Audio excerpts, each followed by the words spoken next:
Si tu ne crées pas du temps pour Dieu, si tu ne crées pas du temps à part, si tu ne mets pas consciemment du temps à part pour passer vraiment un moment au quotidien avec Dieu, en fait, ça ne se fera pas, quoi. Ça ne se fera pas parce qu'il y a toujours des choses à faire. Parfois, on peut être là à chercher, à avoir plus d'argent au travail. Donc, le travail devient vraiment quelque chose qui prend toute la place. Mais ici, vraiment, je voulais rappeler que tout ce que tu vas mettre en priorité sur ton cœur peut être considéré comme une idole.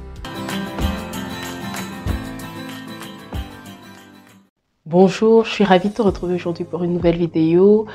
Si tu me découvres au travers de cette vidéo, c'est Marianne et ici je te parle de spiritualité, de restauration de l'âme, mode de vie chrétien, tout ce qui peut t'aider en tout cas au quotidien à avoir une relation avec Dieu. Donc si ce sont des sujets qui t'intéressent, abonne-toi et active la cloche des notifications pour ne rien manquer. Malheureusement aujourd'hui on est vraiment rapidement happé par les réseaux sociaux, je veux dire quand il suffit. Parfois, quand tu prends ton téléphone, tu as reçu un message, deux messages, tu regardais juste le message que tu as reçu, tu te retrouves avec une notification, je dis n'importe quoi, YouTube, Instagram, tu te retrouves en train de faire autre chose et ça fait 30 minutes que tu es sur ton téléphone. Je ne sais pas si ça parle à quelqu'un, mais voilà, aujourd'hui, on est tellement distrait, on peut être rapidement distrait de l'essentiel, distrait de la priorité. Et donc, l'histoire de Marthe et Marie dans la Bible, dans Luc 10, versets 38 à 42, on peut voir que sa sœur Marie était au pied de Jésus et avait, au lieu de s'affairer, parce que Marthe était en train de s'affairer vraiment pour pouvoir bien recevoir tout le monde, et Marie avait décidé de rester juste à écouter ce que Jésus enseignait. Et Jésus lui a dit, tu as choisi la bonne part.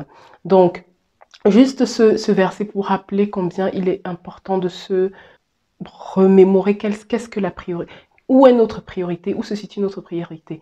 Vous savez, moi, ça m'est déjà arrivé à certaines périodes de ma vie. Par moment, tu peux te retrouver en train de mettre donc le travail est là, après progressivement, tu vois que non, en fait, il y a tel autre projet qui doit passer là. Et finalement, Dieu qui était là, il redescend là.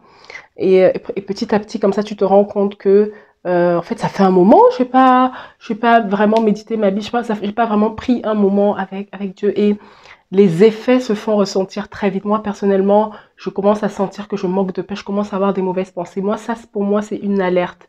Quand tu commences à te rendre compte que oui, tu fais beaucoup de choses, mais en même temps, tu n'es pas en paix, en même temps, tu es souvent stressé, en même temps, tu es angoissé.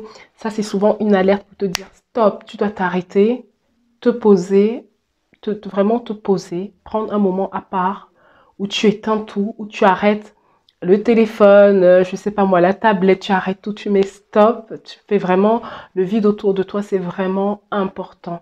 Et je sais que quand je fais ça, j'arrive à retrouver, en tout cas pour moi, c'est ça, j'avais déjà dit ici, pour moi, à ressentir cette paix-là, cette paix à l'intérieur est vraiment primordiale, est vraiment important.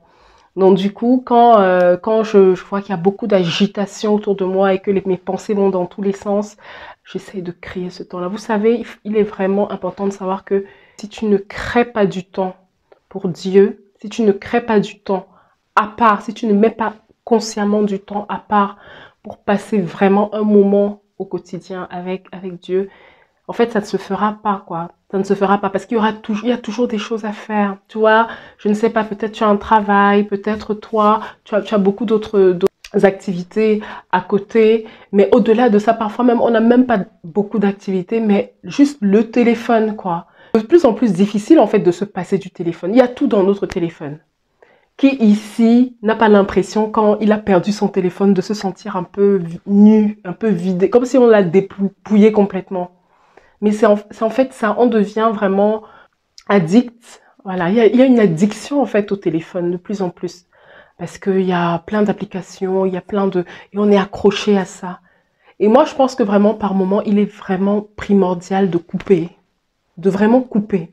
De créer des moments vraiment où il n'y a pas de téléphone, où on n'est pas distrait. Comme j'aime souvent le dire, toutes les informations là qu'on reçoit, l'agitations des informations qu'on reçoit, ça peut venir du téléphone. Les personnes qu'on suit, vous voyez sur les réseaux sociaux, enfin voilà quoi. Il y a beaucoup de choses qui peuvent nous amener vraiment à être distraits et il est important de remettre où se situe la priorité. Où est-ce qu'on met la priorité? Ta priorité, c'est quoi? La parole dit dans Matthieu 6,33 que cherchez premièrement le royaume de Dieu et toutes choses seront données par-dessus. Oui, parfois on peut être là à chercher, à avoir plus d'argent au travail. Donc le travail devient vraiment quelque chose qui prend toute la place. On peut être vraiment distrait à chercher, je dis n'importe quoi, le mariage, même dans les amitiés, distrait à essayer d'avoir de bonnes relations avec tout le monde, distrait à faire, mais il y a tellement de raisons d'être distrait. Mais ici, vraiment, je voulais rappeler que tout ce que tu vas mettre en priorité sur ton cœur peut être considéré comme une idole.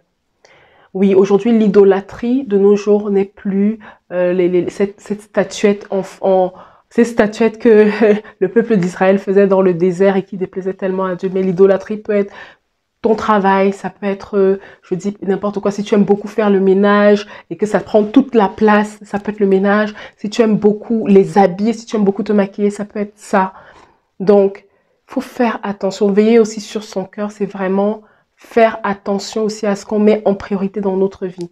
Alors, je ne dis pas que c'est forcément évident tous les jours de rester vraiment discipliné, de dire, voilà, Seigneur, je veux te mettre à la première place. Mais déjà, avoir conscience de ça peut aider à changer les choses. Vous voyez, c'est vraiment, parfois, c'est des principes qui peuvent pas sembler évidents et simples. Mais je vous assure, au quotidien, dans un monde où tout va dans tous les sens,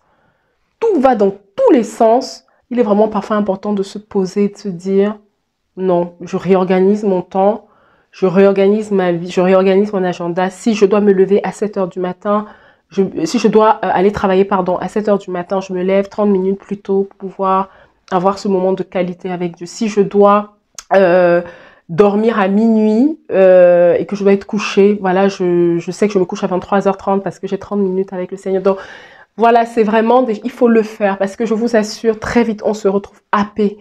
Je sais pas, c'est de plus en plus, le monde extérieur, moi je trouve ça de plus en plus agressif, quoi. Quand on se laisse envahir par ça, très rapidement, même nos pensées, on est perdu là-dedans. Je sais pas ce que tu en penses, je sais pas comment toi tu le vis, cette agitation quotidienne. Enfin, en plus, il y a un stress extérieur, parfois on a l'impression qu'il n'y a rien qui ne va. Quand tu écoutes les informations, c'est la catastrophe.